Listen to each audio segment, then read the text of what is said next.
Hello everyone, welcome to my YouTube channel. आज जो मैं टॉपिक आपके साथ शेयर करने वाला हूँ वो करने वाला हूँ लर्निंग क्या होती है। आपने पहले ही देखा होगा कि जो भी कोई बच्चा है या आप हैं, आप कितने भी बड़े हो गए हैं, आपको ABCD याद होगी, है ना। याद है ना आपको ABCD। तो लर्निंग होती है permanent change in one's behaviour. हमें पुरानी जितनी भी चीज़ें हैं, अभी भी हम काफ़ी सारी चीज़ें सीख रहे हैं, बट हमारी वो लॉन्ग लास्टिंग नहीं रहती है। लर्निंग में क्या होता है, लर्निंग वो चीज़ होती है जो हमारे बिहेवियर को चेंज कर दे परमानेंटली, ठीक है। वो हमारी लर्निंग होती है। दैट इज, एक बार हम देखते हैं, it can be defined as a relatively permanent change in one's behaviour और potential behaviour as a result of direct और इनडायरेक्ट एक्सपीरियंस, है ना। तो ये कहा जाता है कि जो भी आपके बिहेवियर को परमानेंट चेंज कर दे वो हमारी लर्निंग होती है। चाहे वो रिजल्ट हमारा डायरेक्ट एक्सपीरियंस हो, चाहे वो इनडायरेक्ट एक्सपीरियंस हो, बट हमारे बिहेवियर में कहीं ना कहीं चेंज आ जाए परमानेंटली, वो हमारी लर्निंग होती है। जैसे मैंने अभी आपको ABCD का एग्जांपल दिया था, 1 2 3 का एग्जांपल है कि आपको ABCD हम बच्चों को कितनी छोटी उम्र में सिखाते हैं, और कितना भी बड़ा बच्चा हो जाए, आज भी हमारी कितनी भी एज हो गई, बट हम ABCD नहीं भूल पाए हैं। तो that is what, that is called permanent changes one's behaviour, right. That is called learning. अच्छा, क्या क्या फैक्टर ऐसे होते हैं जो लर्निंग के लिए अफेक्ट करते हैं। There are many of factors जो हमारी लर्निंग में अफेक्ट करते हैं। सबसे पहले हमारा motivation of the learner. Please एक बार आप व्यू ले लीजिए पूरा। मोटिवेशन ऑफ द लर्नर, देखिए, आप किसी को कुछ भी सिखाना चाहते हो या कोई भी बंदा कुछ भी सीखना चाहता है, अगर वो अंदर से सीखने की उसमें लगन नहीं है, कहते हैं ना, अरे इसमें तो काम करने की लगन ही नहीं है, तो वो क्या होगा, वो सीख पाएगा? फॉर श्योर नहीं सीख पाएगा, है ना। तो बंदे का मोटिवेट होना अपने आप में लर्निंग के लिए सबसे बड़ा फैक्टर होता है। देखिए, फैक्टर मैं आज काफ़ी सारे डिस्कस कर रहा हूँ, आप में कौन सा वाला फैक्टर है या कौन से फैक्टर आपको लग रहे हैं कि ये होते हैं, आप मुझे ज़रूर बताइएगा।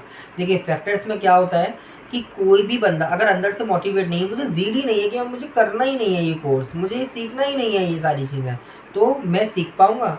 अगर आप मेरा उसमें एडमिशन करवा भी दो ज़बरदस्ती, ठीक है, उसमें मैं क्लासेस करना भी स्टार्ट कर दूँ, जब मेरे अंदर ज़ील नहीं है, मेरा दिल ही गवाही नहीं कर रहा, मेरी सीखने की लगन ही नहीं है, मैं उसे नहीं कर पाऊँगा। तो मोटिवेशन ऑफ द लर्नर बहुत ज़रूरी है किसी भी लर्निंग के लिए। उसके बाद है हमारा मेंटल सेट। मेंटल सेट क्या होता है कि मान लीजिए कि कोई भी ऐसा कोर्स है जिसमें थोड़ा सा मैथ के ट्रिक्स आएंगी, या मान लीजिए किसी का इंग्लिश का पार्ट कैसा भी है, IT है थोड़ा सा, है ना, डिजिटलाइजेशन है, IT का थोड़ा सा पार्ट आएगा किसी भी कोर्स, और मेरा माइंड सेट है यार IT की चीज़ें मेरे से तो होगी ही नहीं, मैं तो इसके लिए हूँ ही नहीं। मेरा माइंड सेट है, मेंटल सेट, अगर नेगेटिव है तो नेगेटिव होगा। अगर मैं अपनी माइंड को एक बार सेट कर लूँ, कुछ भी हो जाए मैं इस काम को करके ही रहूँगा, करके ही दिखाऊँगा। अगर मेरा मेंटल सेट अगर पॉजिटिव है तो आप देखेंगे वो चीज़ आप सीख लेते हैं। जैसे काफ़ी सारे लोग होते हैं उन्हें खाना बनाना नहीं आता, काफ़ी सारे लोग होते हैं उन्हें बाइक चलानी नहीं आती, है ना, वो डरते हैं। मगर वो एक बार ठान लें कि मैं कर लूँगा, है ना, तो फॉर श्योर 95% तो चांस होते ही होते हैं, 5% मैं नहीं बोलूँगा, 95% तो चांस होते हैं कि वो ज़रूर कर लेते हैं। तो मेंटल सेट होना आपका पॉजिटिवली बहुत ज़रूरी है किसी भी लर्निंग के लिए, राइट। उसके बाद है हमारा लर्निंग मटेरियल। देखिए, क्या होता है कि हम किसी को कुछ सिखाना तो चाह रहे हैं, या सामने वाला बंदा कुछ सीखना तो चाह रहा है, मान लीजिए उसने 10th में एडमिशन तो ले लिया, वो उसमें कैपेबिलिटीज़ भी हैं, बट हमारे पास उसको प्रोवाइड कराने के लिए बुक्स भी नहीं है, लेक्चर्स ही नहीं ले पा रहा है वो, है ना। तो क्या होगा, सोर्स ऑफ लर्निंग क्या है, उस पर किताब ही नहीं, पढ़ेगा क्या वो? भाई उसमें तो काफ़ी सारी कैपेबिलिटीज़ हैं, वो कुछ भी कर सकता है, बट उसके पास तो बुक ही नहीं है। ऐसे ही आपके यहाँ एम्प्लॉई है, कोई भी बंदा काम कर रहा है, वो कोई भी दूसरे प्रोजेक्ट में आप उसे डाल सकते हो, उसमें वो कैपेबिलिटीज़ है कि वो कर सकता है, मगर आपके पास मान लीजिए वो काम कंप्यूटर से होगा, सिस्टम से होगा, और आपकी ऑर्गेनाइजेशन में या आपकी उस फर्म में, उस बिजनेस में सिस्टम ही नहीं है, आप तो हाथ से कर रहे हो सारे काम, तो क्या होगा। तो किसी भी लर्निंग के लिए, किसी भी चीज़ को सीखने के लिए हमारे पास एडुकेट प्रॉपर चीज़ें होनी चाहिए, प्रॉपर मटेरियल होना चाहिए कि जिससे हम उस चीज़ को सिखा पाएँ, राइट। उसके बाद है हमारा इन्वायरमेंट। देखिए क्या होता है ना, जब भी हम किसी को लर्न कराते हैं, किसी को ट्रेनिंग देते हैं, किसी को कुछ भी समझाते हैं, तो इन्वायरमेंट इम्पैक्ट बहुत ज़्यादा होता है उस चीज़ के लिए। कैसे होता है, मान लीजिए हमने एक ऐसा कोई ट्रेनिंग प्रोग्राम चलाया लर्निंग के लिए कि हम किसी की स्किल्स को इम्प्रूव करना चाहते हैं, बट हमारा वहाँ जो इन्वायरमेंट है, उस रूम का, उस एरिया का, उस क्लास का, हमने इतना थ्रेटन इन्वायरमेंट बना दिया, इतना डरावना इन्वायरमेंट बना दिया कि बंदा कुछ सीख ही नहीं पा रहा है ना।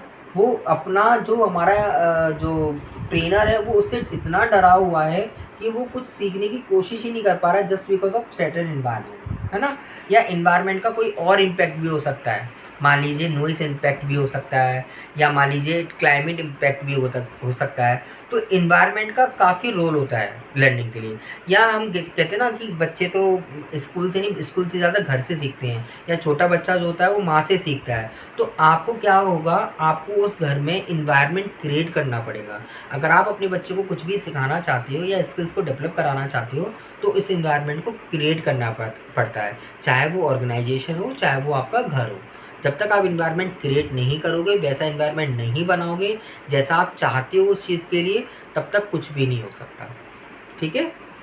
उसके बाद है हमारा प्रैक्टिस। देखिए the golden rule, I am telling you the golden rule, practice make the man perfect, and it is very true my dear friends. Practice make the man perfect, ये बिल्कुल सच कहा गया है। आप हमेशा लर्निंग चाहते हो, देखो लर्निंग एक ऐसी चीज़ है जो लॉन्ग लास्टिंग होती है, जो कंटिन्यूस प्रोसेस है, जो इन्फिनिटी है ना।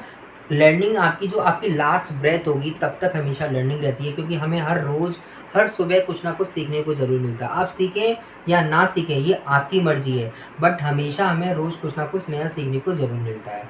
सो learning is a permanent change is one's behaviour, that is very true. और लर्निंग इज़ कंटिन्यूस प्रोसेस।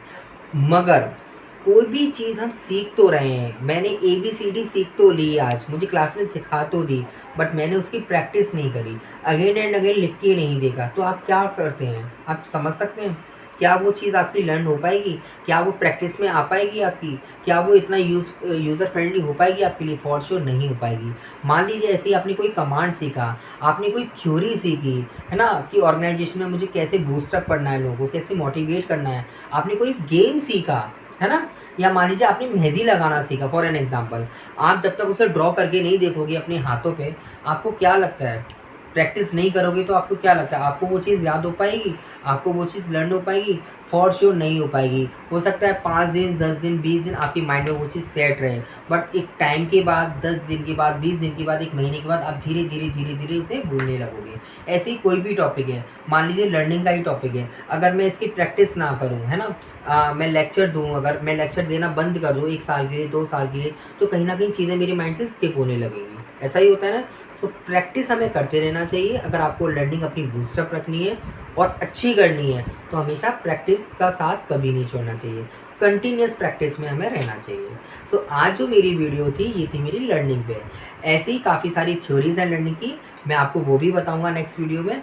जब तक के लिए आप प्लीज़ मेरी इस वीडियो को अच्छे से सुन लीजिए। अगर मेरी वीडियो अच्छी लग रही है तो प्लीज़ आप मेरी वीडियो को लाइक कीजिए और मेरे चैनल को सब्सक्राइब कीजिए। Thank you.